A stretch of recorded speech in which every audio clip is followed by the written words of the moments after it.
Muy bien, muy bien. Antes que nada, muy buenas noches a todos. Para mí es un gusto compartir este encuentro, este seminario, este curso con todos ustedes. Desde la Asociación de Filosofía Cristiana del Paraguay, estamos bastante contentos con la participación de cada uno de ustedes en este nuevo curso que estamos abriendo sobre un texto magnífico del gran filósofo cristiano Jacques Maritain, el texto que lleva por título Y Dios permite el mal. Eh, Antes que nada quisiera recordar que no es este el primer curso que estábamos llevando a cabo, sino que ya es uno de los varios que ya hemos tenido.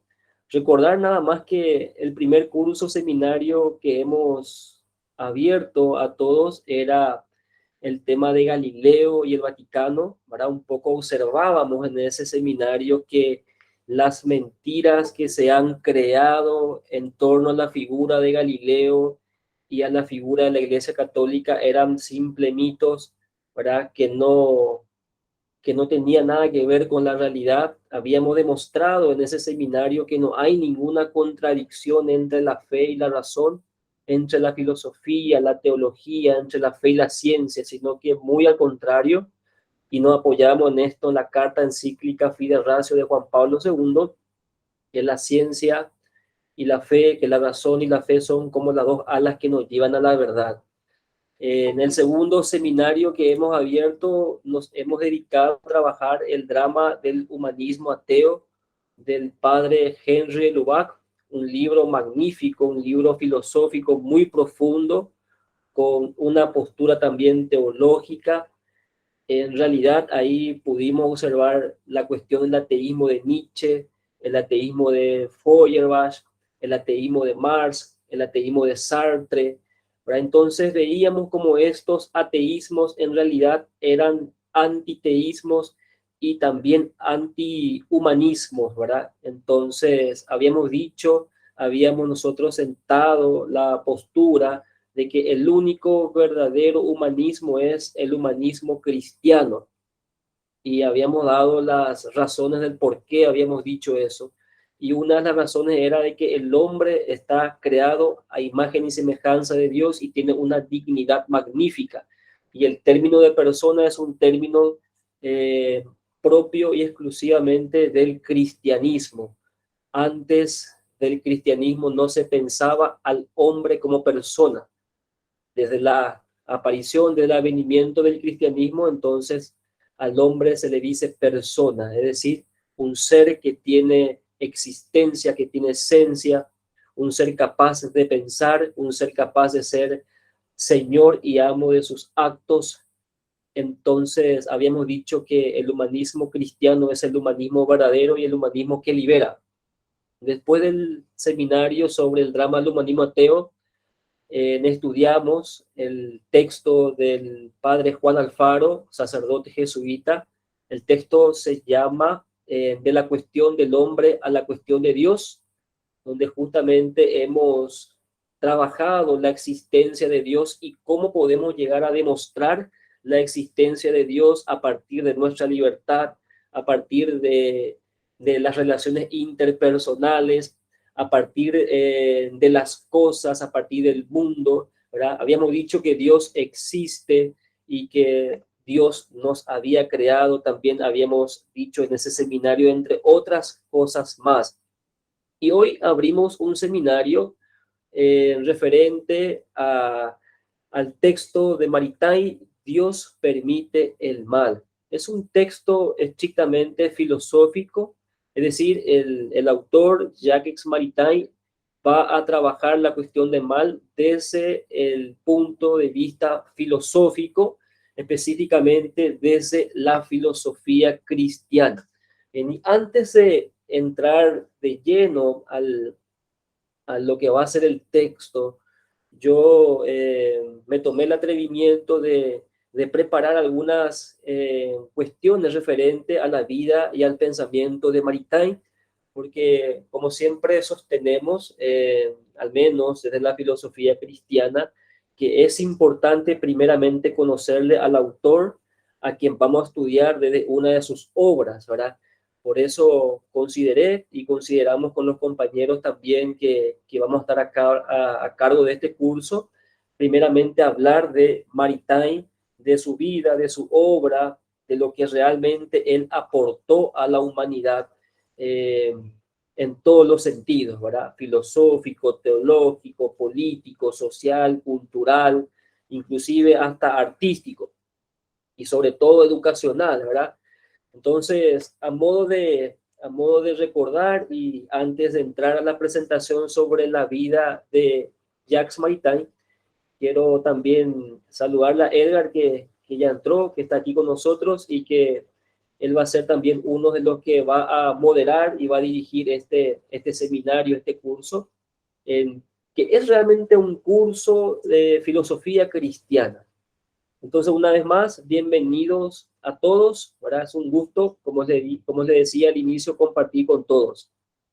Bien, y la dinámica de los seminarios que veníamos trabajando es la siguiente. Se elige o se propone una persona de los miembros que participan en el seminario para que lea un capítulo del texto en cuestión y presente en el día que le toca presentar, y todos por nuestra cuenta leemos el texto en nuestras casas en un momento libre, preparamos algunas preguntas, algunas reflexiones y venimos y compartimos aquí entre todos, ¿verdad?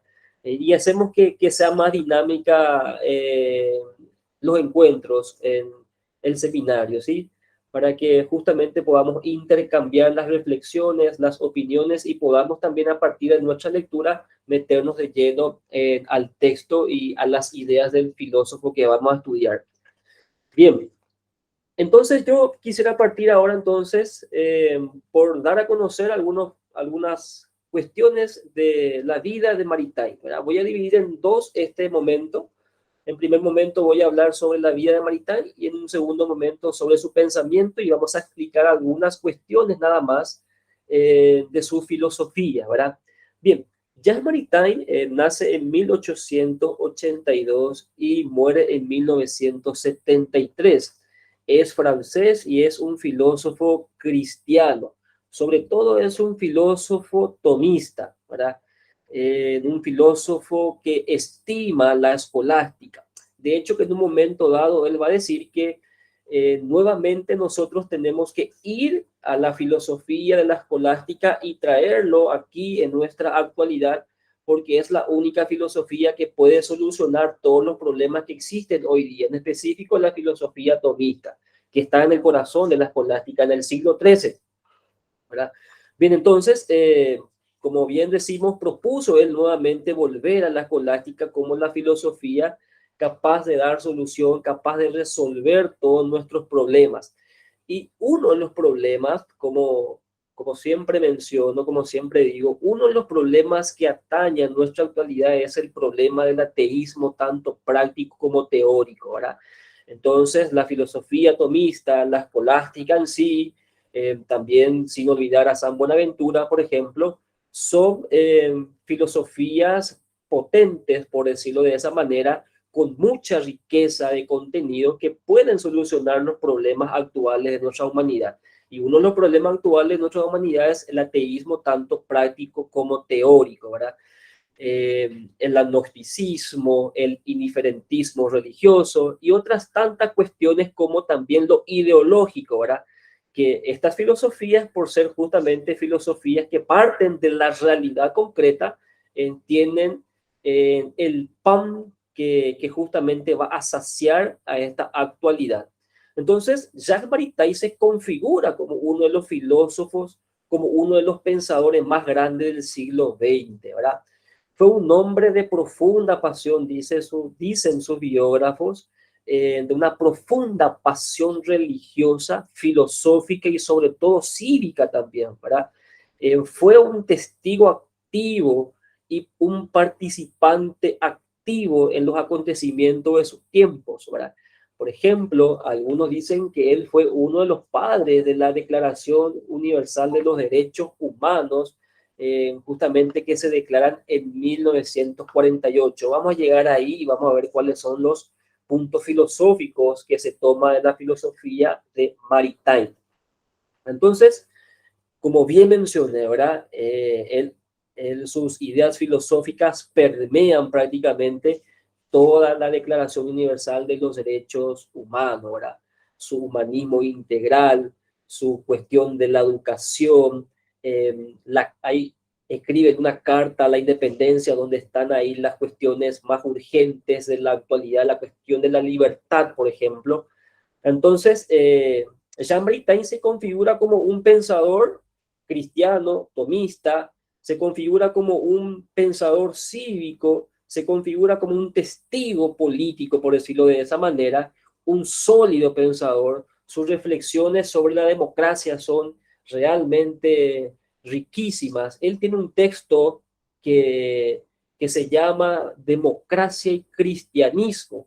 En ese texto, Maritain, sin entrar todavía en su pensamiento, pero ahora lo mencionamos brevemente, en ese texto, Cristianismo y Democracia, él menciona que las democracias actuales están fracasando justamente porque se han olvidado de la raíz de la democracia. Entonces dice Maritain que antes, que mucho antes de un Rousseau, que mucho antes de un Emmanuel Kant, la democracia ya tenía su raíz en el evangelio mismo, ¿verdad? En los evangelios mismos, porque justamente ahí, en el meollo, ¿verdad? En la centralidad del evangelio está la libertad en la verdad, va a decir Maritain, ¿verdad?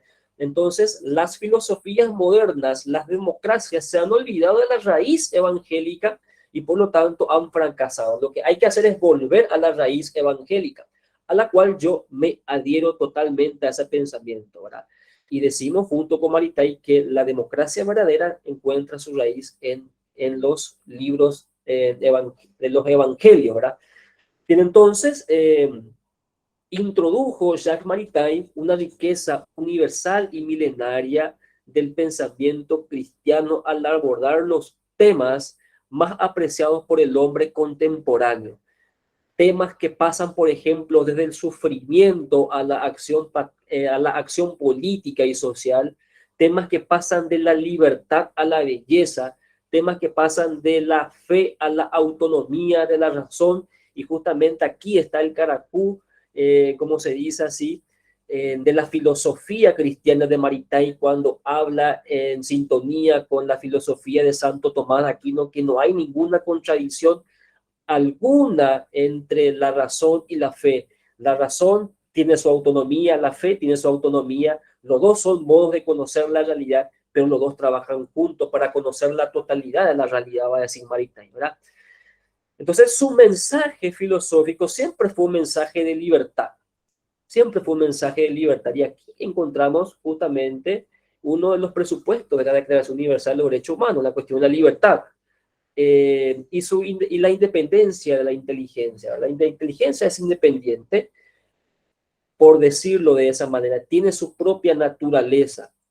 Eh, Maritain se configura como un crítico de la sociedad actual, se configura como un vigilante, ¿verdad? Activo, el que mira, observa lo que está aconteciendo en la sociedad en lo referente a lo político, a lo cultural, a lo económico, a lo filosófico, y elabora las ideas para dar solución a los problemas. Muchas veces en filosofía se piensa que la filosofía solamente se dedica a buscar problemas y en preguntar. Sí, en realidad es eso, la filosofía es preguntar, ¿verdad? A partir de la admiración, ¿qué es el ser? ¿Qué es la nada? ¿Qué es el hombre? ¿Qué es el tiempo? ¿Qué es la historia? ¿Qué es la belleza? ¿Qué es lo uno? ¿Verdad? ¿Qué es el orden? ¿Verdad? ¿En qué es la dignidad de la persona? La filosofía se encarga de preguntar, pero también no hay que olvidarnos que se encarga de dar respuestas. La filosofía también se encarga de dar respuestas y dar respuestas coherentes, justamente para solucionar los problemas actuales de cada tiempo. Bien, entonces, Maritain se configura como un filósofo del diálogo, como un filósofo de la cooperación entre los hombres y las culturas, ¿verdad? Eh, para comprender un poco la vida de Maritain, tenemos que nosotros remitirnos por lo menos a 4 acontecimientos de su vida, 4 momentos impactantes, ¿verdad? Que hacen de Maritai un antes y un después, ¿verdad? El primer momento fuerte de Maritai es su encuentro con Raiza, que ocurre en 1900 en La Soborna, en el corazón de la intelectualidad en París, ¿verdad?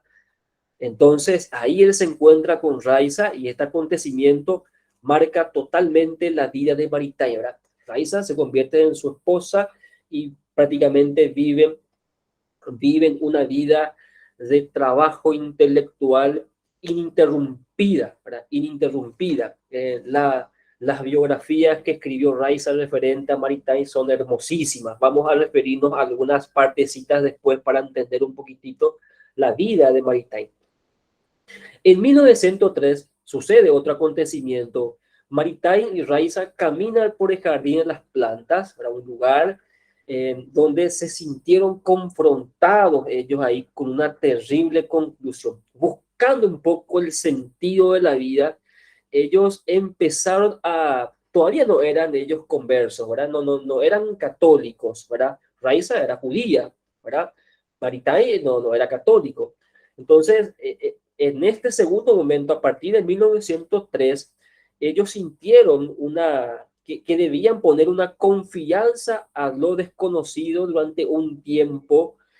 Aquí comienza la búsqueda del absoluto en Maritain y en Raiza. Ellos dijeron que si no encontraban ese absoluto, ese sentido de vida, ellos iban a autoeliminarse. Bueno, no pasó eso. ¿Qué pasó entonces? Pudieron encontrarse con el absoluto, ¿verdad? Ya en esa búsqueda del absoluto, la búsqueda de la verdad, de una certeza que no se puede justamente rechazar en la vida humana, aquí empieza el proceso de Raiza y de Maritain hacia la conversión justamente al cristianismo y específicamente a la conversión católica. Y esto sucede justamente el 11 de junio de 1906, ¿verdad? Que de la mano de León Bloy, eh, Jacques Maritain y Raiza y la hermana menor Raiza, que se llama Vera, recibieron el bautismo en la Iglesia Católica, específicamente en el templo de San Juan de Evangelista en Montmartre, ¿verdad? Ahí recibieron el bautismo, ahí ellos ya entraron a la Iglesia Católica, se consumó la conversión de Maritain, ¿verdad? Y de su señora esposa en el proceso de la búsqueda del absoluto. Se encontraron con el absoluto, se encontraron con Dios, ¿verdad? Y hay otro momento de Maritain que configura toda su vida intelectual, configura toda su vida intelectual, el encuentro con Santo Tomás de Aquino, ¿sí?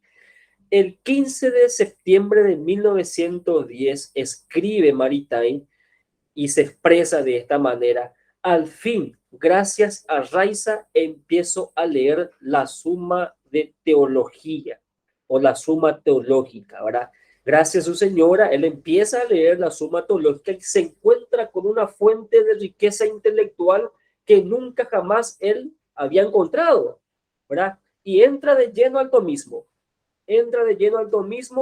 y tiene a Santo Tomás de Aquino como maestro espiritual, como maestro espiritual. Como decíamos al inicio, se convierte, por lo tanto, en un filósofo cristiano, en un filósofo tomista, que dice que el tomismo es la única salida a los problemas actuales, a la cual yo también me adhiero, ¿verdad? Considero que el tomismo es justamente necesario para nuestros tiempos oscuros, ¿verdad? En un tiempo donde hablamos de la posverdad, que la posverdad, antes de ser un tiempo determinado de la historia, es un talante, un modo de ser. Entonces vivimos la posverdad que, como diría el maestro Mario Ramos Reyes en su texto Filosofía para el tiempo misterioso, la posverdad es la fobia a la verdad, ¿verdad? El miedo a la verdad. Entonces, Santo Tomás de Aquino es un pensador potente, fuerte, sólido, coherente, lúcido, que nos da justamente las herramientas para enseñar con firmeza que existe una verdad objetiva, que existe una verdad que nos funda, que nos nutre, que nos acompaña con su providencia, y esa verdad, dice Santo Tomás de Aquino, es Dios, ¿verdad? Entonces, en este sentido, es importante, dice Maritain, volver a Santo Tomás de Aquino, porque Santo Tomás de Aquino tiene, tiene el alimento que no termina. La filosofía tomista es una filosofía perenne.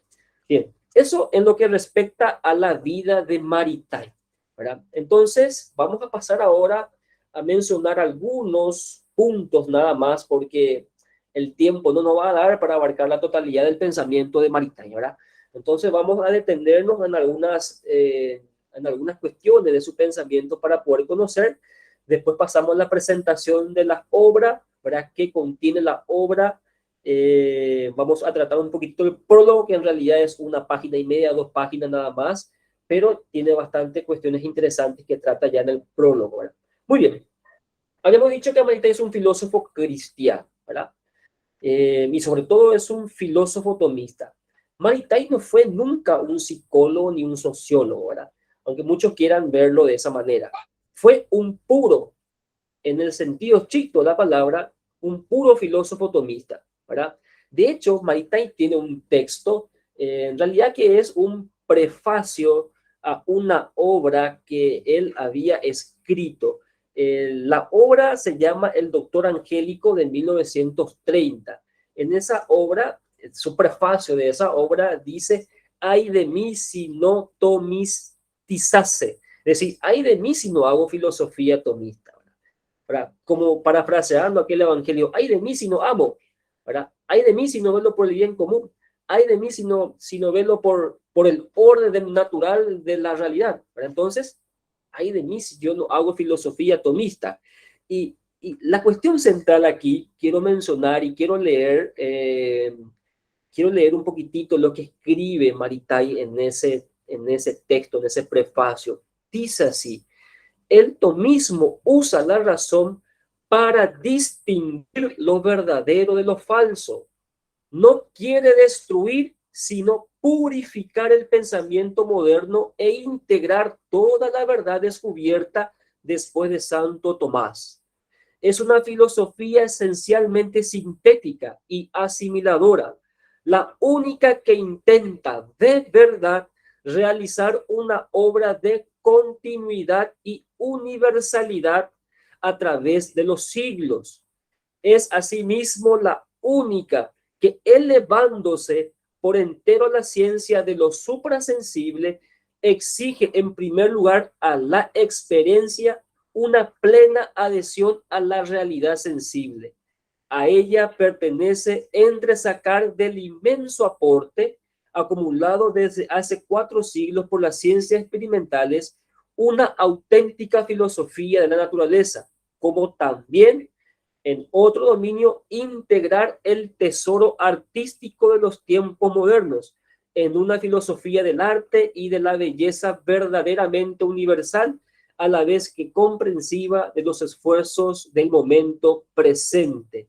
Y después dice: la filosofía de Santo Tomás es en sí misma independiente a los datos de la fe, y en sus principios y estructura no se origina sino que de la experiencia y de la razón, ¿verdad? Y en otra parte de ese mismo texto dice que no existe ninguna contradicción entre la fe y la razón. Bueno, entonces aquí tenemos la beta tomista de Maritain, ¿verdad? Un gran filósofo tomista. De hecho, que él también habla de las vías de acceso al conocimiento de Dios y comenta las 5 vías tomistas para demostrar la existencia de Dios, ¿verdad? Entonces, por ser un filósofo tomista, Jacques Maritain se preocupó por una cosa fundamental: por la verdad, por la verdad. Si nosotros buscamos un filósofo que se preocupa por la verdad, es Santo Tomás de Aquino. Es Santo Tomás de Aquino. Él, al comienzo de su obra, La Suma Teología, dice así: Mi boca siempre pronunciará la verdad y aborrecerá lo inicuo, aborrecerá la mentira. La mentira es aquello que no condice con la realidad. La mentira es esa falla que se da cuando mi intelecto no se adecua a la realidad, ¿verdad? Entonces, eh, aquí también sigue Maritain a Santo Tomás. Escribía hace poco y decía que hay que recuperar la filosofía de Maritain y sobre todo la filosofía de Santo Tomás, porque la filosofía de Maritain, por ejemplo, nos da dos cuestiones importantes y seguras para nuestra vida. Nuestra vida según la verdad, nuestra vida según la verdad y un humanismo integral, no un humanismo cerrado en la trascendencia como el humanismo marxista totalmente materialista, por ejemplo, ¿verdad? Entonces, volvamos, como habían escrito los grandes maestros tomistas, id a Tomás, nosotros podemos decir hoy día, id a Maritain. Entonces, se preocupó por la verdad de lo que es y de lo que existe. De esta manera, él se enfrentó al relativismo imperante de su época, ¿verdad? Y todo filósofo cristiano debe enfrentarse hoy al relativismo imperante de nuestra época. ¿Y qué es el relativismo? ¿Verdad? Y el cardenal Ratzinger, ¿verdad? Cuando eso era prefecto para la doctrina de la fe, había dicho una cuestión importante. Había dicho él que el relativismo es abrazar cualquier viento de doctrina, ¿verdad? Cualquier doctrina abrazar sin crítica, sin juzgar, sin penetrar en las profundidades de esa doctrina y conocerla, abrazar nada más por abrazar, ¿verdad? No tener una actitud crítica. Entonces, nosotros tenemos que buscar entonces la raíz del relativismo, ¿verdad? La raíz del relativismo.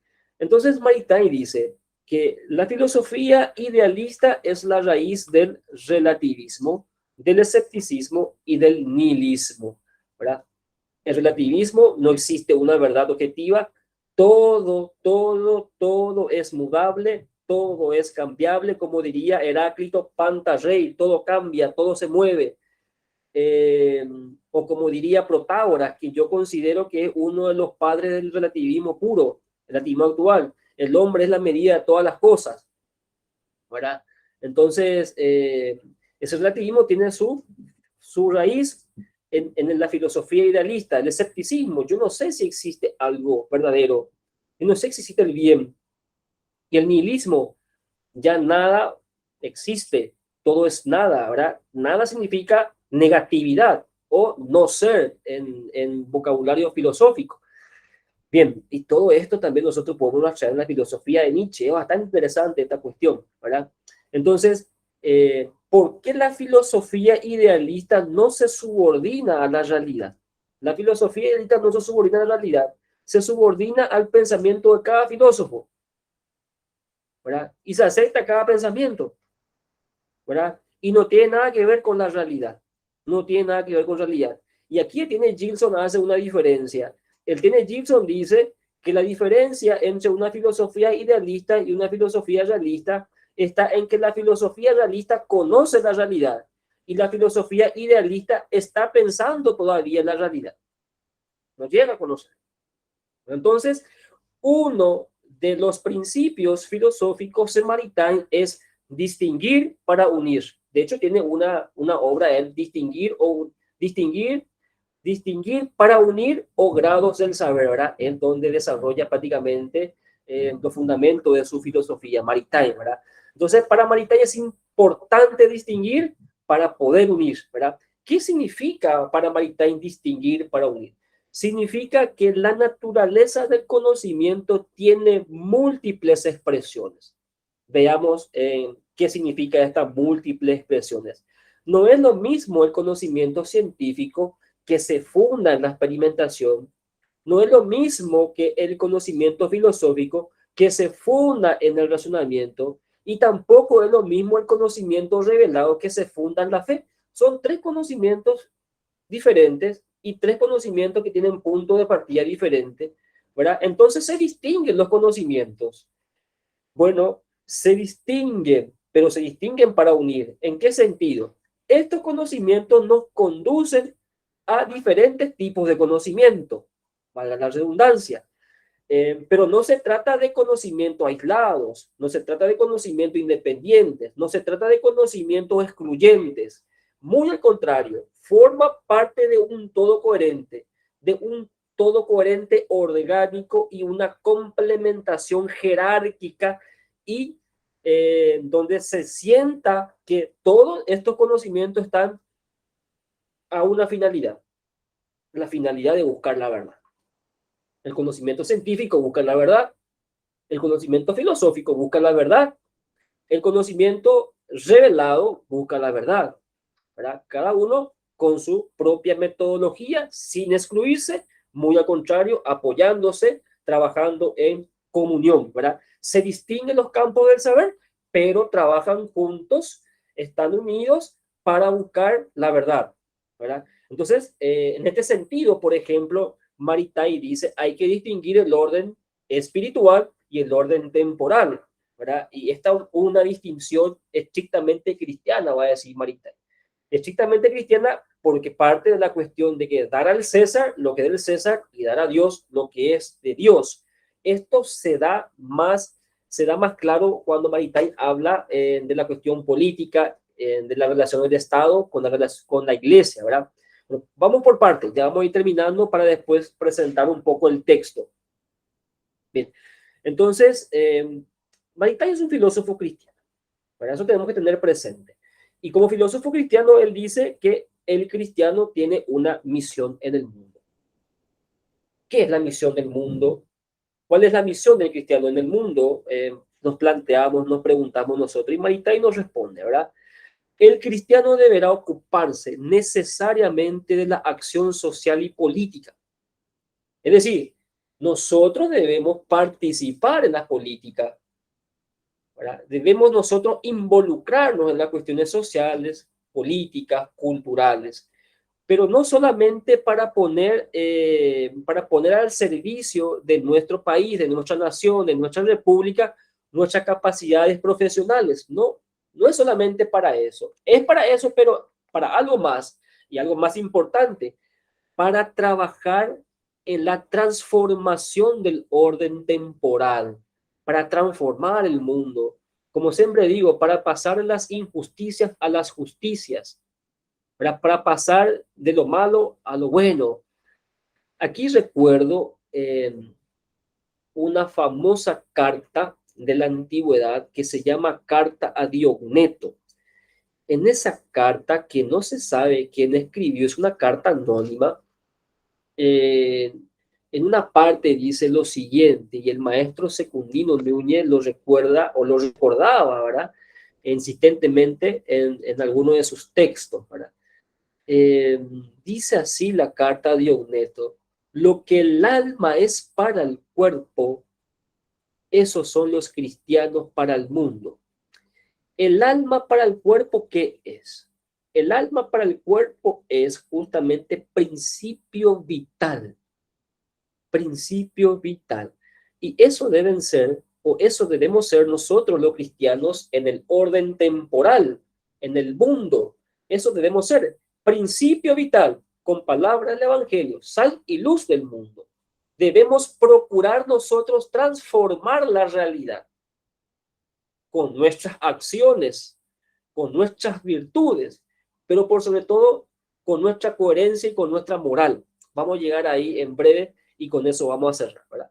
Entonces, podemos nosotros ahora hacer un salto y preguntarnos en un momento ahora en el que estamos, ¿qué entiende Maritain por educación? Maritain dice que la educación es una sabiduría práctica que tiende a la transformación de la persona, que tiene que hacernos cada vez más libres, permanecer libres de todo, menos de la verdad, porque en la verdad encontramos la libertad. Pero la educación tiene que ayudarnos a transformar nuestra persona, debe ayudarnos a tener más libertad, no solamente a tener más libertad, sino que a saber usar nuestra libertad, que es lo esencial. Entonces, la educación para Maritain es formación para la vida democrática, ¿verdad? Maritain es un filósofo de la democracia, es un filósofo de la democracia. Y dice Maritain, los medios de la educación son los valores. Los medios de la educación son los valores humanísticos y científicos y sobre todo la acción moral misma del educador, ¿verdad? Donde el educador con el educando trabajan juntos, cooperan juntos para una construcción de una sociedad más justa. En los valores, y los valores deben ser valores inmutables, no estos valores que nos presentan hoy la sociedad, ¿verdad? Estos valores corrompidos, como diría un profesor, vivimos la época de la putrefacción de los valores. Entonces nosotros tenemos que recuperar los valores cristianos, esos valores que no mueren, esos valores que permanecen siempre, porque justamente son valores cristianos. Y el humanismo integral, una obra de Maritain, es una obra realmente importante para entender la visión política también de Maritain. Y en el humanismo integral, Maritain distingue entre la iglesia y el Estado, ¿verdad? Y dice claramente que son inconfundibles por su naturaleza, ¿verdad? La iglesia y el Estado colaboran, son diferentes instancias, tienen sus propias reglas, sus propias normas, pero colaboran, dice, ¿verdad? Entonces, iglesia y Estado colaboran o deben colaborar para la comunidad cristiana. La política, va a decir Maritain, la política, la democracia, el humanismo, deben olvidar el maquiavelismo y plantearse nuevamente la cuestión moral, ¿verdad? Perdón, Nicolás Maquiavelo había dicho que la moral teníamos que separar en la política, el realismo político. Uno debe hacer política y en la política no importa la moral. Y ahora ya sabemos cómo estamos, porque la moral dejó de importar en la política. Maritain critica esto y dice, tenemos que volver a recuperar la cuestión de la moral en la política. La moral y la política van de la mano, van de la mano. Los medios deben ser justamente una necesidad política. Y sobre todo, el respeto y los valores son la fuerza de la democracia. No existe democracia si no hay respeto, si no hay valores, ¿verdad? Si no hay justicia, ¿de qué sirve la democracia si no hay justicia? Se plantea Maritain. Bueno, eso es en lo que respecta a la vida y a la obra o al pensamiento de Maritain, ¿verdad? Y ahora yo quisiera pasar un ratito a hacer algunas referencias a la obra que vamos a trabajar específicamente desde la semana que viene, ¿verdad? Vamos a organizarnos un poco después para ver las exposiciones, ¿verdad? Las presentaciones, los comentarios, y de esa manera para tratar de introducirnos de lleno a la obra de Maritain que vamos a presentar hoy, ¿verdad? Entonces, la obra Y Dios permite el mal tiene realmente 3 capítulos que se distribuye en 146 páginas, ¿verdad? ¿Qué dice Maritain en su prólogo? En su prólogo Maritain aclara perfectamente que ese libro, es un librito, dice Maritain, es fruto de 3 seminarios que dictó Maritain en 1962 con los pequeños hermanos de Jesús, estos que estudiaban en aquel momento en Toulouse, ¿verdad? Dice Maritain en su prólogo que el seminario se desarrolló en un ambiente amistoso, en un ambiente totalmente personal, casi dice él, en un plano de juego, ¿verdad? Y realmente a título de despedida, porque justamente Maritain muere en 1973, ¿verdad?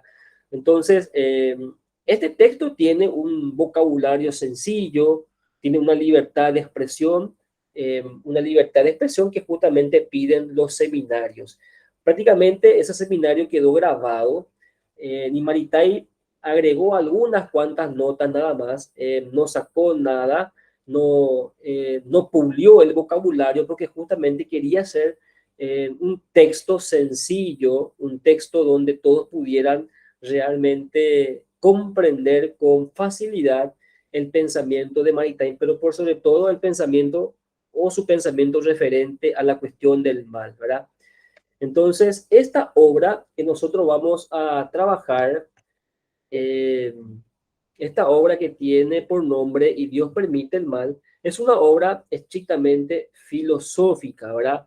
Estrictamente filosófica. Y esta obra parte por una cuestión importantísima, parte de la idea de que Dios tiene una completa inocencia, ¿verdad? La certeza, dice Maritain, que nosotros debemos tener como cristianos es aferrarnos a la cuestión de que del mal moral Dios es completamente inocente, ¿verdad? Y aquí ya entra una cuestión importante, la cuestión de la libertad. Entonces, Maritain parte por esta idea de la inocencia de Dios, ¿verdad? En Dios no hay maldad, en Dios no hay nada malo. La cuestión del mal moral es algo estrictamente independiente de Dios, ¿verdad? Bueno, entonces, como les comenté, el prólogo tenía solamente una página y media, dos a lo sumo, y es solamente una introducción a modo personal, diría yo, ¿verdad? Indicando que el texto es sencillo, indicando que el texto es amable, indicando que el texto es cordial y que todos podemos acercarnos a él de una manera sencilla y la podemos comprender de manera clara, ¿verdad? Entonces, como le había dicho al inicio, este primer momento o este primer encuentro un poco era observar la vida de Maritain, ¿verdad? Observar su obra, porque vida y obra no pueden estar separados. Vida y pensamiento no pueden estar divorciados. Y más si es un pensamiento cristiano, más si es un filósofo cristiano, ¿verdad? Entonces, en este momento llego entonces al final de esta presentación biográfica de Maritain, ¿verdad? Y una mención breve a la obra que vamos a estudiar. Entonces aquí podemos ahora dejar un espacio para algunas preguntas, algunas opiniones que tengan o alguna idea que quieran hacer saber, la intención que tienen también en seguir en este curso, en seguir este seminario. Entonces el espacio está abierto para todos aquellos o aquellas que quieran conversar un poquitito sobre Maritain o preguntar algo sobre la vida y el pensamiento de Maritain.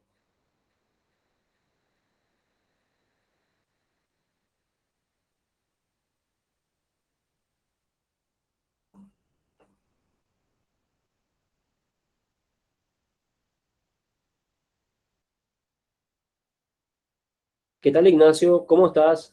¿Qué tal, doctor? ¿Qué tal? ¿Cómo están? Buenas noches. Eh, Buenas noches.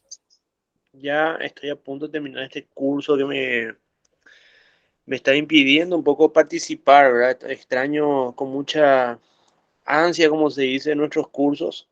Eh, pero estuve escuchando la ponencia sobre este fabuloso pensador que realmente es eh, uno de los grandes, digamos, del siglo XX, ¿verdad? Y para dicha y gracia del cristianismo es cristiano y católico, eh, que aportó con sus ideas eh, una nueva forma de ver eh, al cristianismo, digamos, introdujo nuevamente el cristianismo en el debate eh, filosófico, especialmente desde el enfoque político. Pero como nuestro tema justamente es bastante metafísico, yo quisiera solamente, Víctor, porque no pude un poco seguir, pero sí estaba leyendo el prólogo del libro, eh, plantear al público un pequeño silogismo, un pequeño silogismo. Yo creo que es por todos conocido, pero no obstante yo creo que es bueno introducirlo porque el título tenía algo muy interesante. Al inicio mismo hablaba creo que era la inocencia de Dios ante el mal, ¿verdad, Víctor? Creo que era así. Sí, así es. Eh, que es ya una teodicea. Creo que, no sé si hablaste de este término, pero teodicea es como justificación de Dios, que es una rama de la filosofía que viene, digamos, desde Leibniz, pero como praxis, digamos, como propuesta filosófica ya encontramos en los padres de la iglesia y en San Agustín y vamos trayendo hasta nuestro tiempo. Entonces, el silogismo está construido del siguiente modo. a ver si puede un poco analizar conmigo, porque esto nos hacía un sacerdote muy interesante para introducirnos a la teodicea. Eh, la primera es una afirmación universal que reza así, ¿verdad? Dios creó todo lo que existe. Hacemos una afirmación en la que se afirma que todo cuanto existe, eh, todo aquello que tenga existencia, fue hecho por un creador, o sea, por Dios. Ese como un primer juicio, digamos. Eh, Después, el siguiente juicio es directamente la cuestión del mal. ¿El mal existe? Esa es un poco la pregunta. Eh, y justamente recuerdo bien que el profesor nuestro, Misterio Cristiano, nos hacía mirar la realidad. eh, y nos hacía un poco describir y citar todas las abominaciones que escuchamos, digamos, a nivel mundial en nuestro país, ¿verdad? Distintas acciones humanas que nos invitan un poco a reflexionar un poco hasta qué punto puede desarrollarse la crueldad humana, ¿verdad? Mirando la historia y contemplando nuestra realidad. Y llegamos a la conclusión que definitivamente el mal es una... voy a hacer una afirmación que después me pueden cuestionar sin problema. El mal es una realidad. O sea, miramos, percibimos, analizamos nuestro entorno, nuestra vida social, nuestra historia, nuestro mundo actual y vemos, digamos, que el mal está patente, digamos, en nuestra sociedad, en nuestra realidad, en nosotros mismos. A veces somos agentes del mal, ¿verdad? Entonces, aquí viene la cuestión. Dios creó todo lo que existe. Primera afirmación universal. El mal existe y la respuesta es sí, en primera instancia. Lo que nos da por conclusión de este silogismo que Dios creó el mal.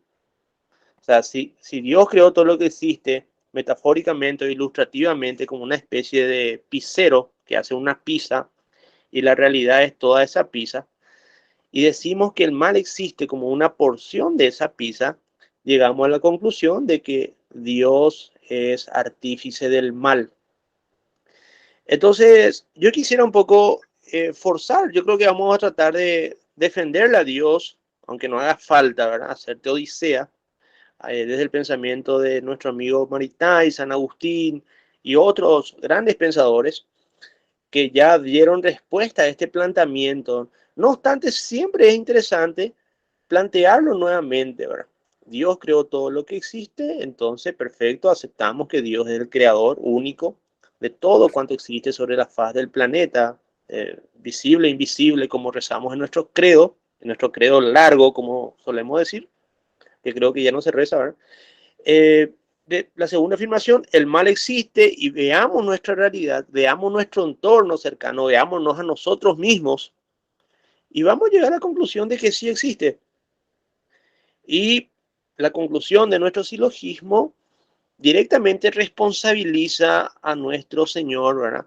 De la existencia del mal, ¿verdad? En primera instancia, ¿verdad?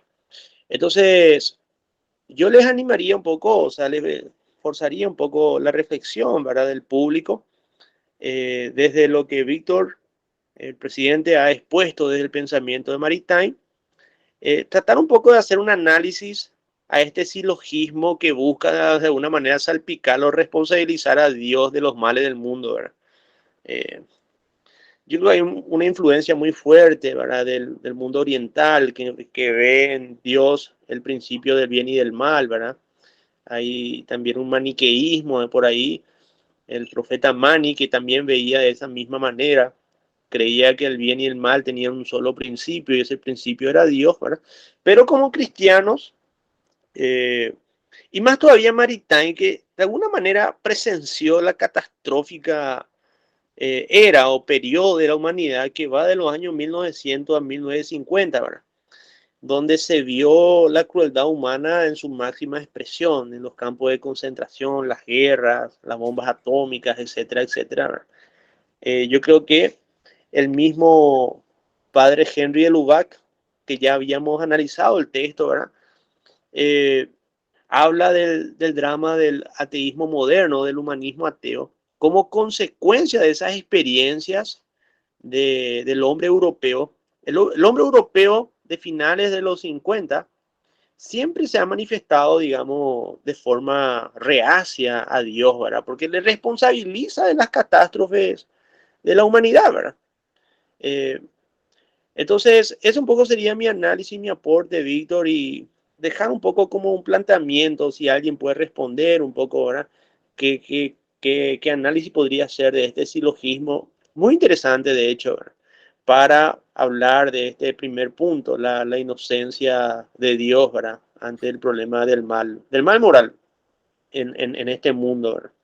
Eh, no es el mejor de los mundos posibles, según muchos, ¿verdad? Pero este es el mundo, con su luz y su sombra. Esta es la realidad hecha por nuestro creador, ¿verdad? Nosotros somos eh, la verdad ontológica, como diría Tomás Aquino. Nosotros nos adecuamos a lo que Dios había pensado, ¿verdad? Dios sabrá. Pero por lo menos un poco para poner para algún debate, alguna discusión o algún análisis. Así que muchas gracias por el espacio. Muy bien. Gracias, Ignacio, por tu aporte y por tu reflexión. Sí, vamos a trabajar un poco ese silogismo que realmente es bastante interesante. Y no solamente interesante, que sino nos interpela como cristianos, ¿verdad? Entonces, esa conclusión que deja es la que nos interpela, ¿verdad? Entonces, si todo lo que existe creó Dios, el mal existe, por lo tanto Dios creó el mal, ¿verdad? Vamos a trabajar eso, ¿verdad? No sé, Edgar levantó la mano, ¿quiere decir algo?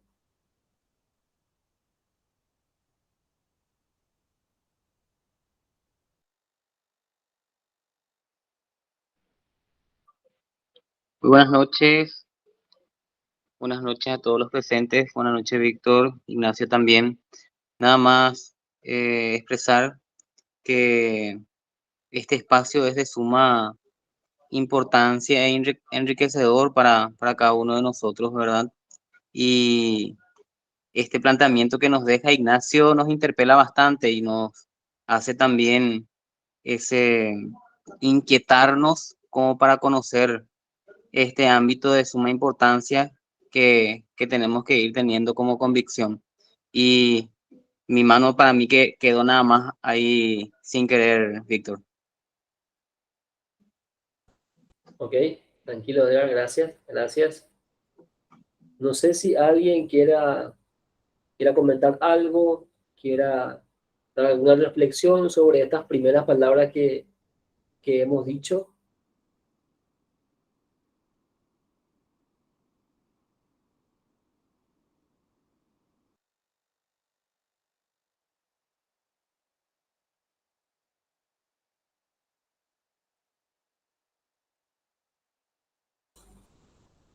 Yo creo que en varias oportunidades vamos a acercarnos a Agustín y a Tomás de Aquino justamente porque Agustín es el primero que justamente sintetiza, organiza y habla de alguna u otra manera sobre la cuestión del mal y Santo Tomás comenta la cuestión del mal apoyándose justamente en San Agustín, ¿verdad? Entonces, San Agustín es el primero que da una definición de lo que es el mal, ¿verdad? Y Santo Tomás adhiere a esa definición y la trabaja, ¿verdad? Entonces, a lo largo de este texto, hablando un poco del mal moral, vamos a referirnos siempre a estos dos grandes pensadores cristianos, a San Agustín y a Santo Tomás. Seguramente también en alguna parte de la obra hablaremos sobre el mal físico, ¿verdad? Sobre las cuestiones de la naturaleza, ¿verdad? Pero estrictamente nos centraremos en la mayor parte del mal moral, ¿verdad?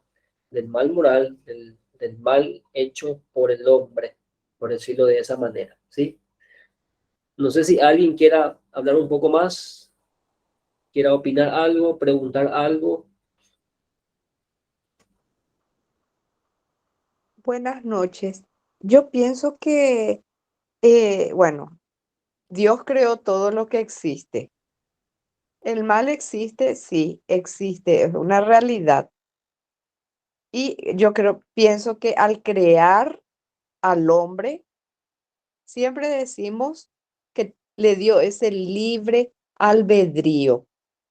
Y es el hombre el que actúa de manera inmoral, ¿verdad? No Dios. Dios le dio la libertad. No, es un titiritero, o si no, no tiene razón de ser todo, si es que vamos a ser manejados por Dios como si fuésemos unos títeres, ¿verdad? Eh, yo pienso que sí, existe el mal porque el hombre elige y todos cometemos maldades, ¿verdad?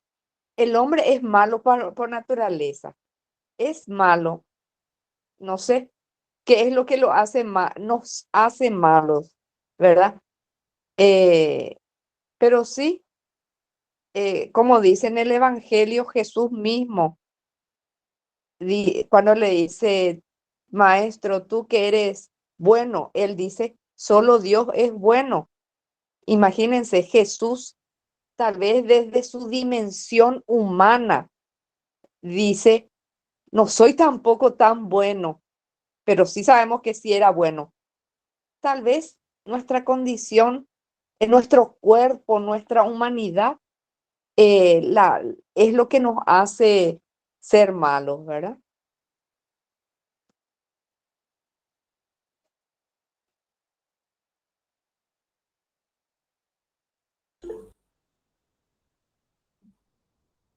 Muy bien, gracias, señora Leonidas, gracias. César, ¿podés hablar sin problema? Adelante. Dale, gracias y buenas noches para todos. Muy interesante, muy sugestivo todo. De paso, gracias. A partir de lo que dijo Leónidas y el silogismo de Ignacio, si no mal no me acuerdo el nombre, me surge una pregunta, ¿verdad? El mal es una realidad. ¿Y qué tipo de realidad? Bueno, eso yo no sé. Pero, y sobre lo que dijo también, Dios creó al hombre con el libre albedrío, famoso libre albedrío.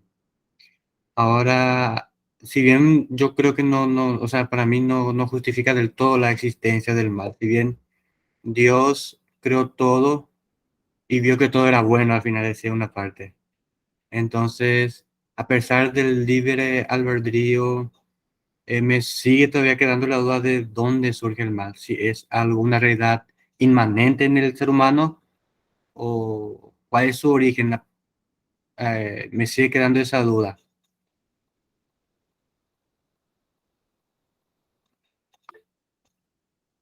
Gracias.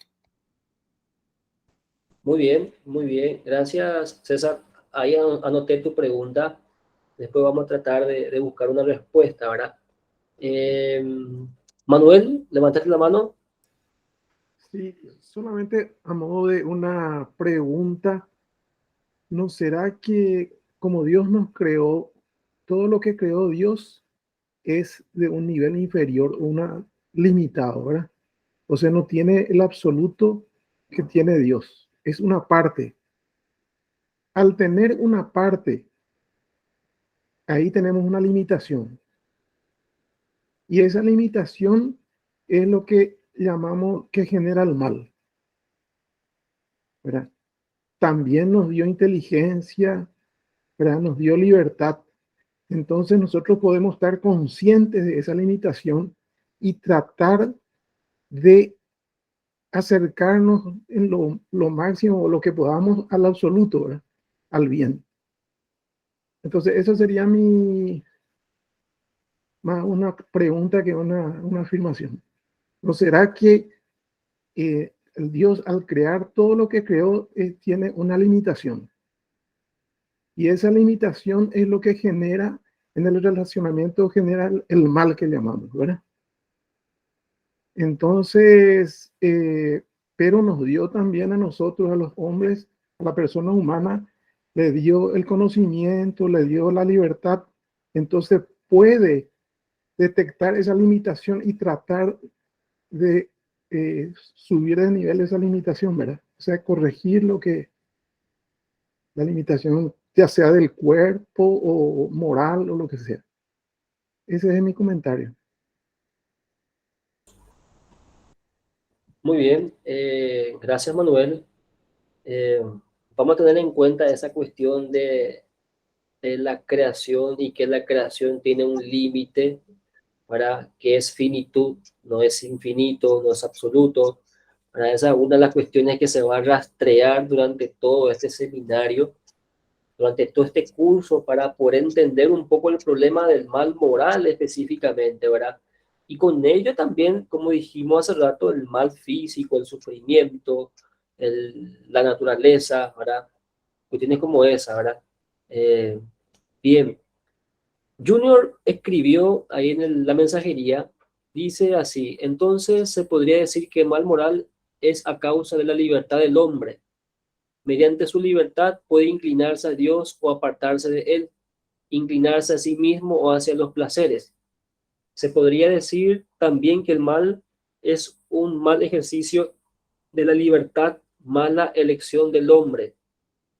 Efectivamente, eh, una de las cuestiones, una de las respuestas va encaminado hacia esa primera oración, ¿verdad? La cuestión de que el mal moral es causa de la libertad del hombre, como vamos a ver después. Por eso insistíamos, ¿verdad?, en la cuestión de la inocencia absoluta de Dios referente al mal moral. Ignacio, no sé si tenés algo que responderle a César cuando habla de dónde surge el mal. ¿Me escuchan? Estoy en el teléfono porque no me conecta el WhatsApp web. Sí, doctor, Sí, te escuchamos. te escuchamos. Bien. Yo creo que una de las cuestiones más fascinantes, digamos, no solamente para la filosofía, sino para todo cristiano, tiene que ver con esto, porque digamos que donde más ataca un ateo, un no creyente, suele ser en estas cuestiones. O sea, ¿cómo va a decir que Dios es bueno si vos acaso no ves la realidad, ¿verdad?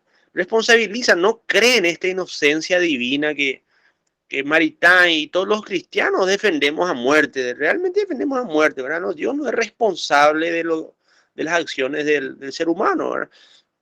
Entonces, generalmente no está de acuerdo en la manera en que se ha diseñado la realidad creada por Dios, ¿verdad? No está de acuerdo con la historia, con el desarrollo histórico, ¿verdad? A ver, también nos puede dar luz, digamos, porque yo creo que la respuesta en última instancia es un misterio. En última instancia es un misterio, ¿verdad? Misterio entendido desde el concepto cristiano, ¿verdad? Una realidad que se puede conocer. No es que no se puede conocer. Lo misterioso, claro que se puede conocer, pero no se puede agotar. Esa es un poco la cuestión de lo misterioso. El hombre es un misterio en última instancia. El mal es un misterio. Dios es un misterio. Podemos conocer, podemos entender, podemos tener luz de ciertas cuestiones, ¿verdad? Pero no podemos agotar. Yo creo que cuando analicemos conforme vamos desarrollando, como bien mencionó Víctor, justamente yo estaba leyendo el prólogo y la parte introductoria, ¿verdad? Él hace alusión a los hermanos Karamazov de una obra de Dostoyevsky que también aborda la cuestión del problema del mal. Pero antes de meternos a eso, yo creo que nos puede dar luz el texto de Job. Yo recuerdo muy bien a un francés biblista que tiene un texto, se llamaba Jean Lévesque, se llamaba el francés, que aborda el problema del mal desde un análisis del texto de Job. O sea, que una respuesta un poco justamente al planteamiento que nos estamos haciendo ahora, ¿verdad? Que no es nuevo. Es bastante antiguo la cuestión del problema del mal. Muy antiguo, muy antiguo. Ya en el mundo judío, desde el principio, la cuestión del mal ha sido siempre un problema, ¿verdad? Y desde el texto bíblico se da, digamos, en el Antiguo Testamento, en la persona de Job, una respuesta al problema del mal, que aparece, digamos, de alguna manera representada en la figura del tentador, ¿verdad? Pero es otra cuestión. A ver, la respuesta de San Agustín, la respuesta de San Agustín.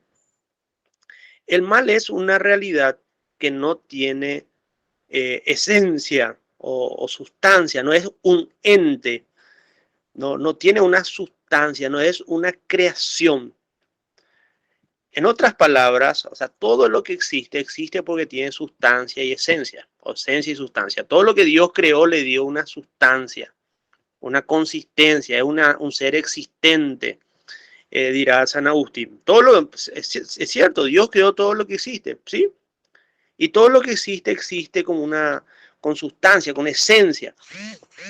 Entonces, la cuestión es que el mal es una realidad que existe como ausencia del bien, y se introduce en la realidad a través del libre albedrío, como estábamos mencionando.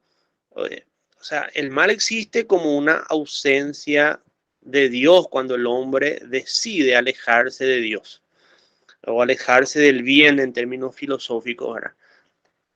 Esto, ¿Y por qué? Porque Dios creó de esa manera al ser humano, ¿verdad? Como estábamos diciendo. Dios no es un tirano cósmico que nos obliga a amarle. Recuerdo muy bien, para introducir un poco al texto bíblico, en una exégesis que hizo el padre Neri, un gran biblista, probablemente lo más grande que tenemos en Paraguay, cuando hablaba del buen pastor. Y él hace una exégesis desde el griego antiguo, el texto original en griego, y decía que la traducción no era el pastor bueno o el buen pastor, era el pastor bello. Y que en la exégesis, en la interpretación, significaba, Jesús le decía, yo soy el pastor bello, yo soy el pastor que les conviene. En otras palabras, decía que yo soy una opción, decía, yo soy la opción, la mejor opción, pero depende de vos, ¿verdad? Para mostrar un poco que el gesto de Dios, y hacía esta afirmación bastante contundente que a mí siempre me pareció un poco chocante, ¿verdad? Dios creó al hombre en clave de amor, so pena al fracaso. O sea, Dios está expuesto a fracasar en su proyecto de salvación porque el hombre tiene libertad, porque en su amor infinito le otorgó la libertad al ser humano. A mí siempre me chocó eso, que Dios puede fracasar en cuanto que el hombre como proyecto de Dios se puede perder, porque Dios no te puede obligar a salvarte, vos tenés que poner de tu parte, o sea, vos podés perder la salvación, ¿verdad? Entonces, es muy interesante y muy, digamos, profundo porque atañe a lo misterioso, al concepto de misterio, ¿verdad? Yo creo que toda la respuesta solamente va a ser un acercamiento, ¿verdad? No obstante, es imprescindible como cristianos, como católicos, que no vamos a estar constantemente expuestos a este tipo de reproche, ¿verdad? Por personas. ¿Por qué Dios permite? Nosotros mismos eso era, ¿por qué Dios? ¿Por qué pasa esto? ¿Por qué? Porque no aceptamos, no estamos de acuerdo, digamos, con la voluntad de Dios en muchas cosas, ¿verdad? Vemos serie de catástrofes, hasta dónde llega la crueldad humana, ¿por qué Dios permite, ¿verdad? Entonces, eso un poco yo le respondería al hermano que planteó Víctor, ¿verdad? En grandes rasgos, ¿verdad? Todavía no pude leer a profundidad el texto, pero sería un poco un análisis, más que respuesta sería una invitación a la reflexión y a la profundización, ¿verdad? Porque, como bien mencionamos, atañe a lo misterioso. Y algo vamos a ver, pero no vamos a poder agotar.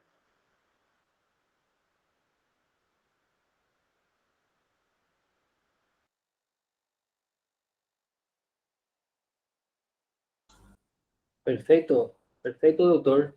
De hecho, que esa misma definición, mal como privación del bien, en mal como privativa, es la que da San Agustín y la retoma Santo Tomás, ¿verdad? Y Santo Tomás dice que el mal no tiene esencia, ¿verdad? El mal no tiene esencia. Y desarrolla justamente esta teoría del que el mal no tiene esencia y se sitúa al lado de Dionisio. Y Dionisio dice, lo voy a leer aquí, ¿verdad? Dice así, el mal no existe, esto es substancialmente, es decir, accidente, perdón, sustancialmente, ni es algo en las cosas existentes, es decir, accidente, como la blancura o la negrura. Con todo se rechaza el error de los maniqueos, que afirmaban que algunas cosas eran malas por naturaleza. Ahora, no hay una naturaleza mala, no existe, porque no es una entidad como diría Nacho. Ente es aquel que existe, el que es, el existente. No existe así el mal, ¿verdad? Es una privación del bien. Pero como diría Ignacio, ¿verdad? Y esto es bastante cierto, muy en el fondo, nuevamente es un misterio, ¿verdad? Inagotable, no se agota. Nos acercamos racionalmente, pero hay algo que escapa a la racionalidad. Pero esto vamos a ir entendiendo conforme vayamos leyendo el texto, ¿verdad? Muy bien. Alberto, levantaste la mano. Sí, profe, ¿qué tal? ¿Cómo estás? Tanto tiempo. Sí, me gustaría nomás compartir una sospecha. En algunas lecturas que he hecho, encontramos que el hombre cayó porque desobedeció más bien, ¿verdad? Ante la propuesta de la serpiente, vamos a decirle, que seréis como Dios y no van a morir, ¿verdad? Y el error de Lucifer o el que cayó pareciera ser que su intención era también ser como Dios, igual a Dios. Y sospecho que ambos, tanto el ser humano como Lucifer, ¿verdad?, los dos tuvieron las mismas intenciones, el ser como Dios. Y hay otra parte de la Biblia dice que Dios, todo lo que Dios creó es bueno y perfecto, es bueno. Ahora, el único que puede crear cosas perfectas es Dios. Nosotros aparentemente no podemos crear cosas perfectas porque no somos perfectos después de la caída, ¿verdad? Nuestro 1 metro jamás va a ser perfecto 1 metro porque te va al milímetro, te va al milésima de milímetro, te va al nano. No vas a llegar a la perfección de 1 metro porque nuestra percepción es imperfecta, nuestra precisión es imperfecta. El caído se volvió imperfecto y todo lo que toca lo descompone. Sin embargo, el perfecto, todo lo que toca lo arregla. Una maldición, una desgracia lo convierte en bendición y en gracia. Sin embargo, el pecado es tan cruel que inclusive lo creado por Dios usa para sus maleficios, para sus intenciones.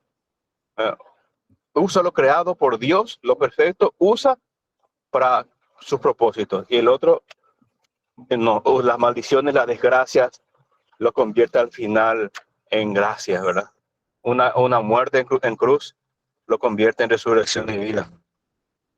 Y aparentemente nosotros también no podemos producir perfección. Y esa imperfección que daña, no sé,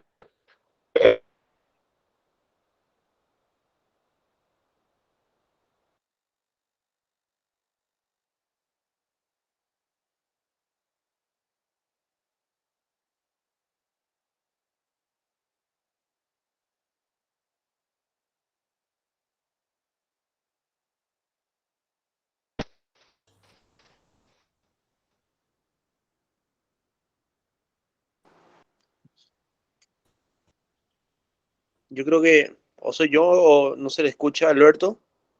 No, Al- al comienzo se le escuchó. Después Se salía le cortó. entrecortado y ahora ya no. ¿En serio? Ahora te escuchamos. El Hola. mal tecnológico, o sea. Sí. ¿Verdad? Ajá, no sé en qué punto se cortó. Al final, Pero, lo último, lo que no salió entrecortado.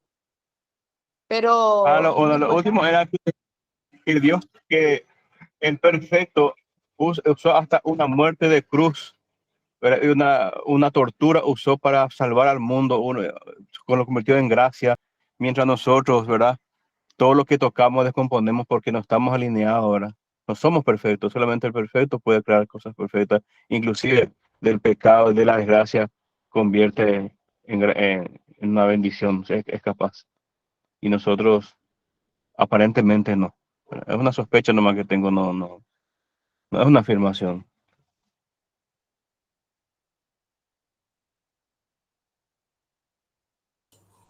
muy bien, gracias, gracias Alberto.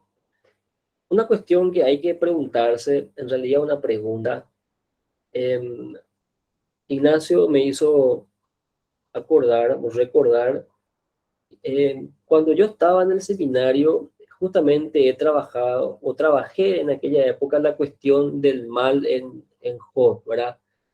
La cuestión si realmente Dios permite el mal o quiere el mal. Entonces, hay que preguntarse, ¿verdad? Podemos preguntarnos nosotros también y eso lo vamos a ir respondiendo a lo largo de este seminario. ¿Dios quiere el mal? Una pregunta muy interesante, ¿verdad? Eh, ¿Cómo, si permite, Dios quiere el mal? Es una pregunta que podemos nosotros trabajarla también después, ¿verdad? Pero para ir pensando las posibles respuestas, las posibles reflexiones. Marcos, te escuchamos. Sí, buenas noches, una vez más. Yo me estaba preguntando, escuchando todas las reflexiones también, si es posible plantear desde la obra de Maritain una especie de teodicea, si es posible plantear desde su obra, que podamos rescatar de él un pensamiento, o sea, una teodicea cristiana, así como lo han hecho grandes filósofos también de la filosofía como San Agustín, Tomás, Leibniz y mismo Epicuro, ¿verdad? Que aunque contradiga a Dios, también hizo teodicea. Entonces, si es posible, la pregunta es si es posible plantear una teodicea de Maritain y en este sentido si podemos pensar en esos términos, ¿verdad? Esa es la pregunta. Bien, teodicea es una justificación de Dios, ¿verdad? Justamente Maritain ya hace una aclaración en esas líneas que leíamos al inicio, ¿verdad? Dios es completamente inocente del mal moral, ¿verdad? Sí, a lo largo de la obra de Maritain y Dios permite el mal, vamos a encontrar elementos de una teodicea. Vamos a encontrar herramientas para comprender el pensamiento de Maritain en relación al mal moral. Para que dicho sea de paso, ya podemos adelantarnos, ¿verdad? Que el mal moral, como leíamos y explicamos recientemente, es justamente por voluntad del hombre, por una voluntad mal encaminada, ¿verdad? Entonces, sí, encontramos elementos de la Odisea en esta obra de Maritain, ¿verdad? Una obra magnífica, la verdad. Esa es la respuesta que te doy, Marco. Sí, sí, sí, encontramos elementos. Excelente, profesor.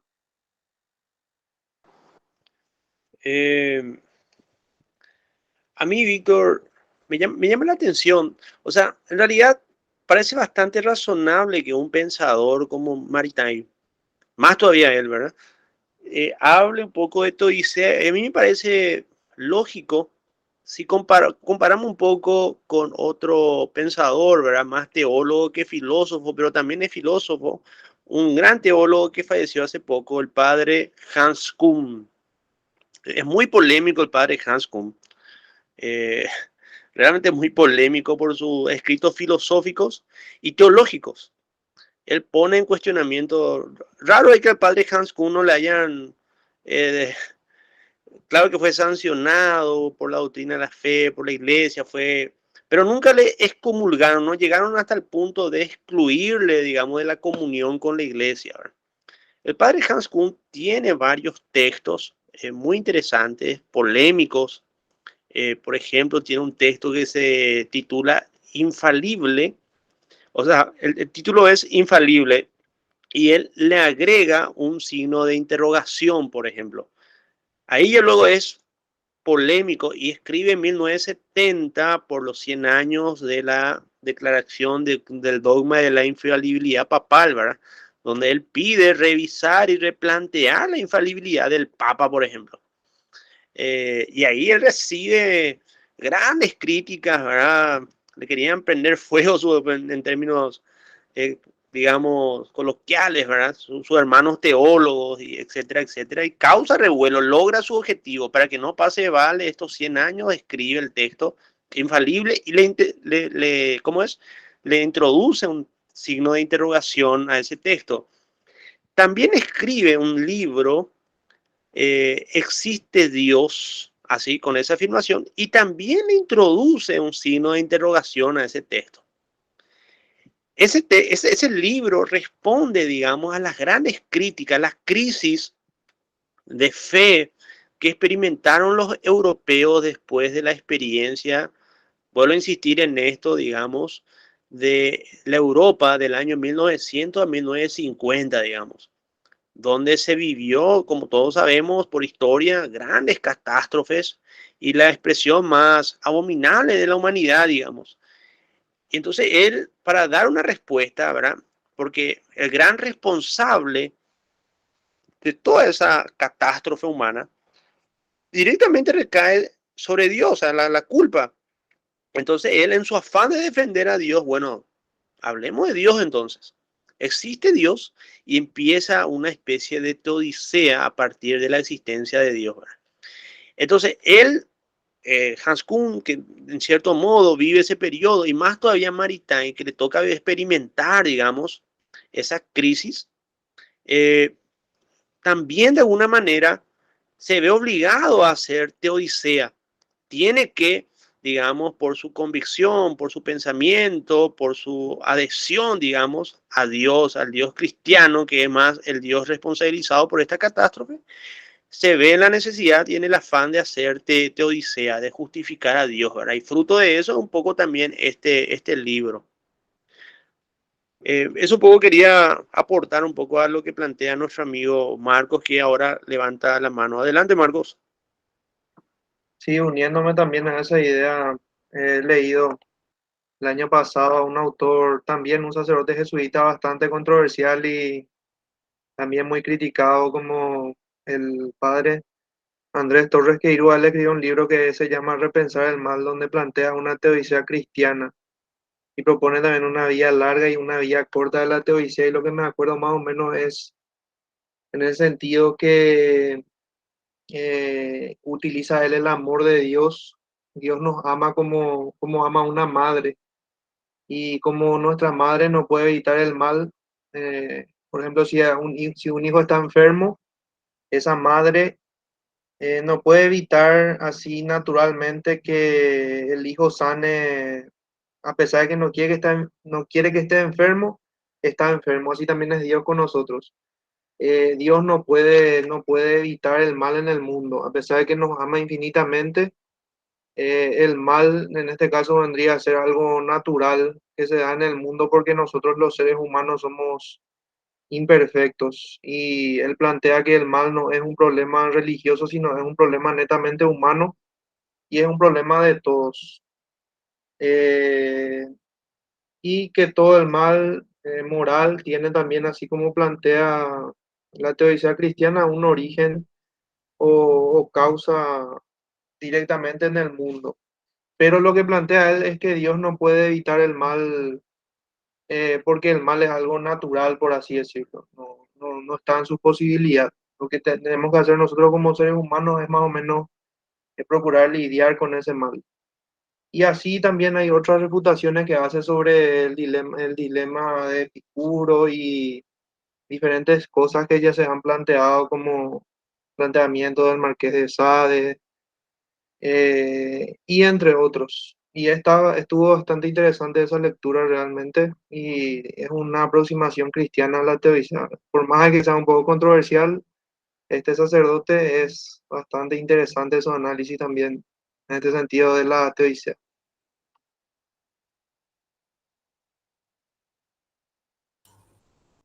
Muy bien. Gracias, Marcos. María Elena, te escuchamos. Sí, estoy pensando en varias cosas a un mismo tiempo. En este primer lugar, que nosotros tenemos que separar dos cosas. Cuando el ateo, por ejemplo, dice, ¿por qué es que ese Dios, si es tan bueno, permite que haya grandes catástrofes como terremotos, como maremotos, etcétera, ¿verdad? Pero acá tenemos que saber que Dios también es el autor de toda la física, diríamos. Él creó las cosas que están manejándose por leyes físicas.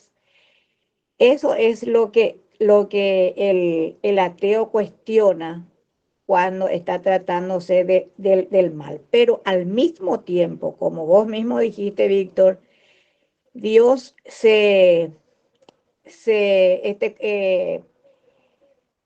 compromete a darnos una libertad para que nosotros podamos tender a Él por nuestros propios medios. Él no nos obliga.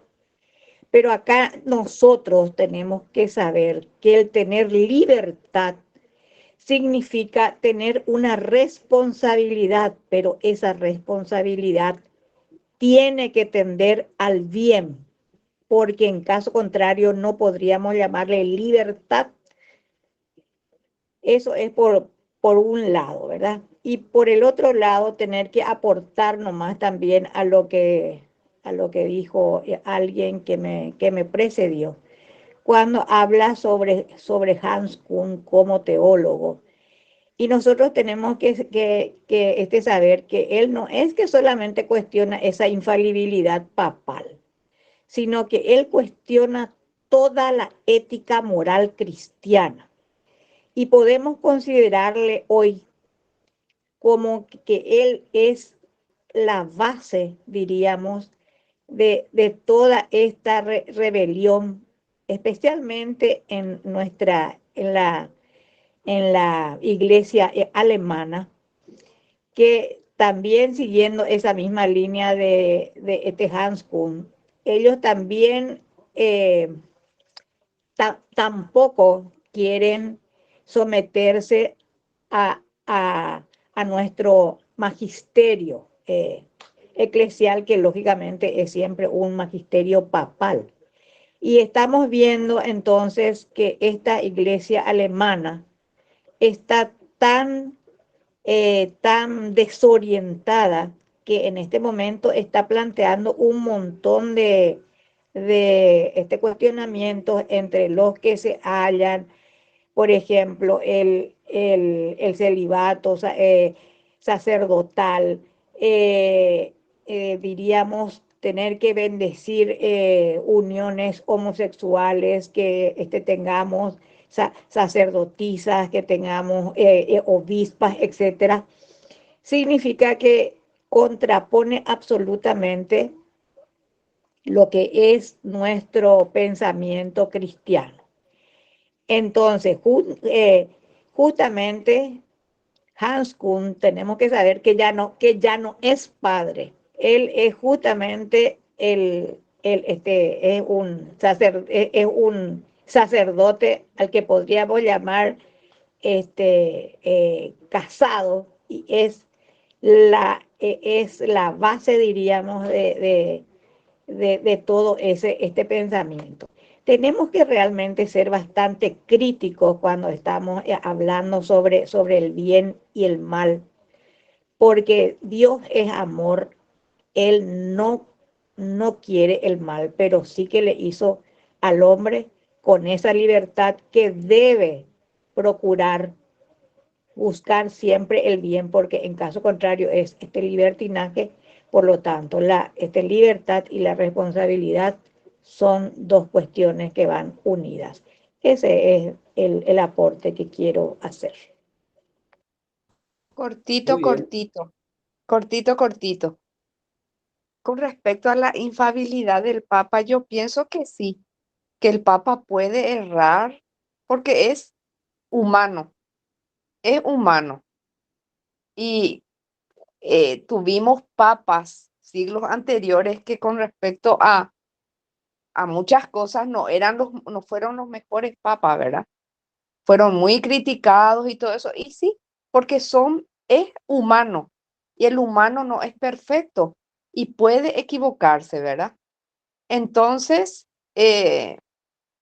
para mí el único así perfecto que no puede errar es Dios, Jesús.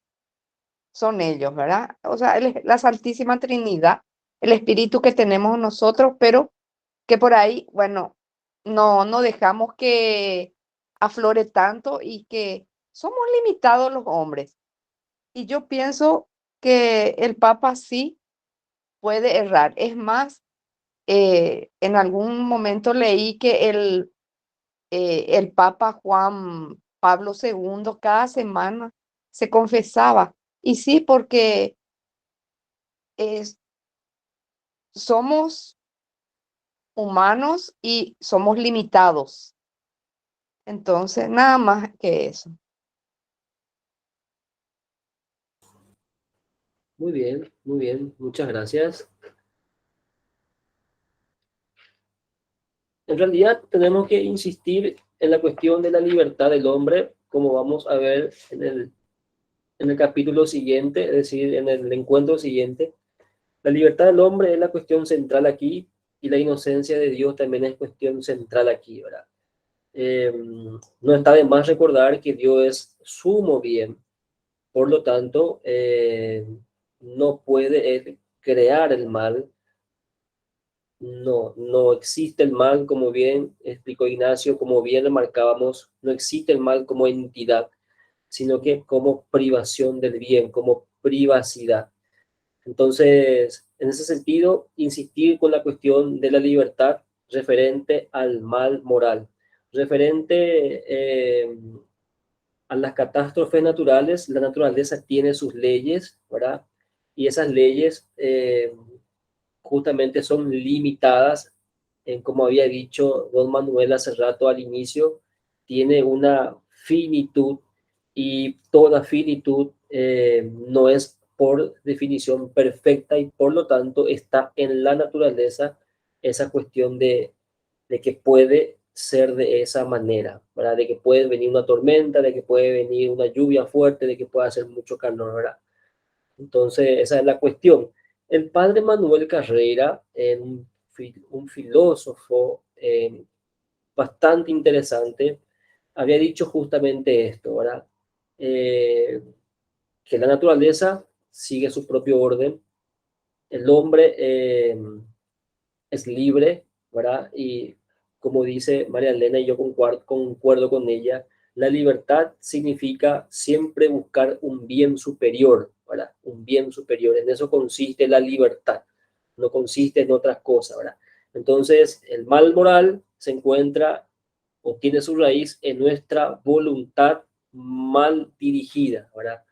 Cuando preferimos un bien inferior al bien superior. Bien, eso es lo que quería comentar. ¿Verdad? No sé si alguien tiene algo más que decir para ir cerrando y ya organizarnos para el siguiente encuentro.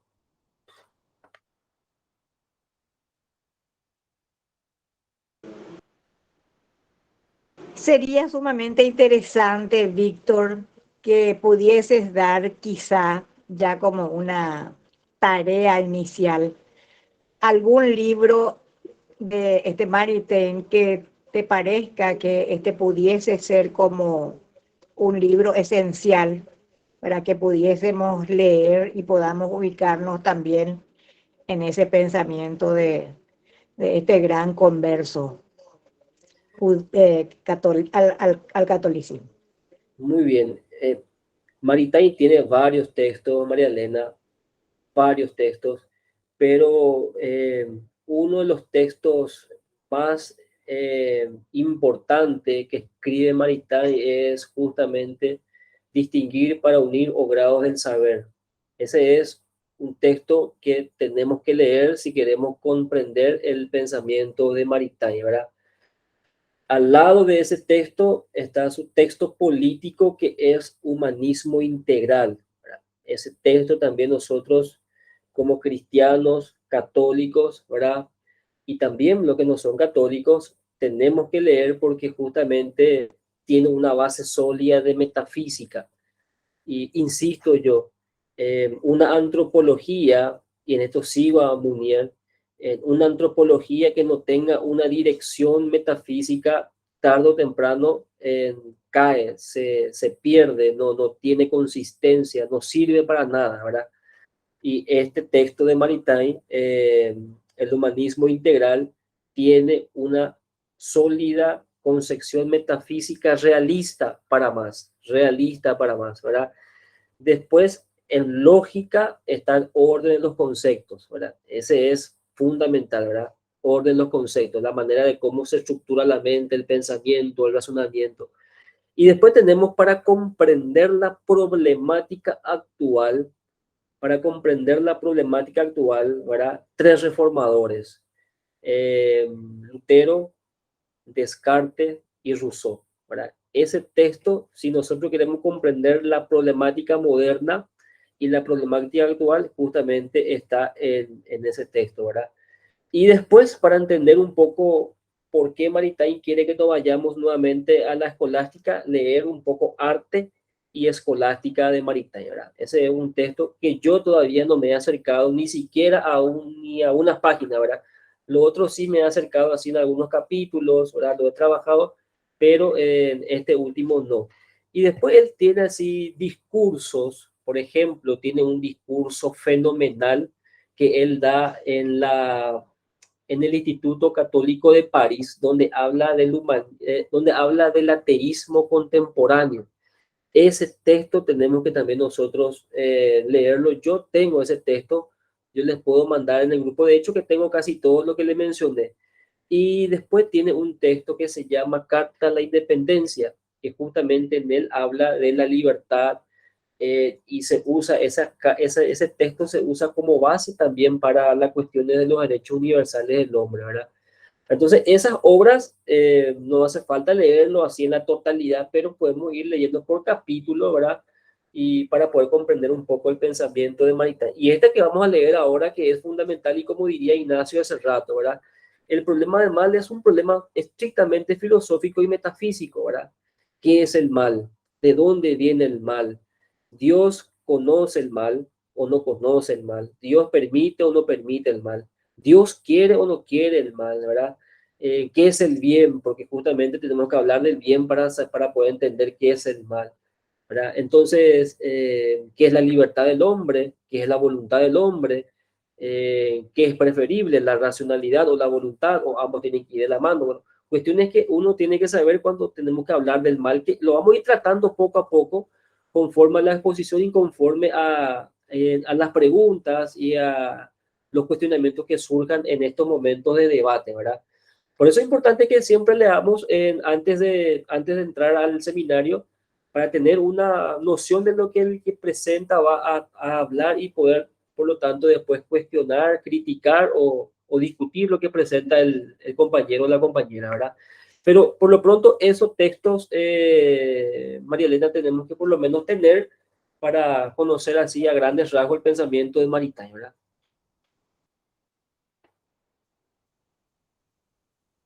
Y volver a Tomás de Aquino, ¿verdad? Maritain anatomista, para leer las obras de Tomás y relacionarlas con las obras de este señor, de Maritain.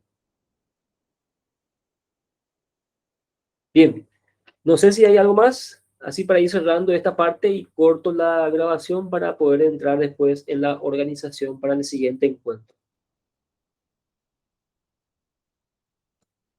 Muy bien, entonces corto la grabación un rato y después organizamos.